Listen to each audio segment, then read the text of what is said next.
বহুদিন হ'ল ভিডিঅ' দিয়া নাই। একচুৱেলি মোৰ ইউটিউব চেনেলটোত অকণমান প্ৰব্লেম চলিছে, মানে আপলোড নহয় ভিডিঅ'বিলাক।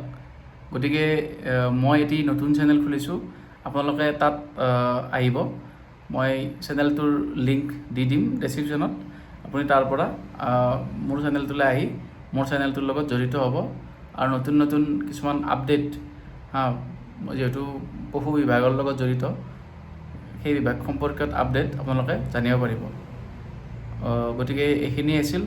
আৰু কেনেকুৱানো এতিয়া খবৰ, আপোনালোকৰ পোষ্টবিলাকনো কেনেকুৱা, কেতিয়া আহিব, কেতিয়া হেৰি হ'ব, আৰু মানে কি খবৰ, এই বিষয়ে মই এটি বিতংকৈ ভিডিঅ' বনাম, মোৰ নতুন চেনেলটোত আপলোড কৰি দিম। আপোনালোকে কিবা জানিব লাগিলে, সুধিব লাগিলে নতুন চেনেলটোত কমেণ্ট কৰিব, মই তাৰ এনচাৰসমূহ দি যাম। আৰু বহুত কেইটামান সুধিছে মোক, কমেণ্ট আছে, এতিয়া মই এইটো নতুন চেনেলত দি দিম, যিহেতু এই চেনেলটোত মানে বেছি টাইমৰ ভিডিঅ' আপলোড নহয়। গতিকে আশা কৰোঁ সকলোৱে ভালে আছে, ভালে থাকক, কুশলে থাকক। জয় অসম, জয় জুবিন দা।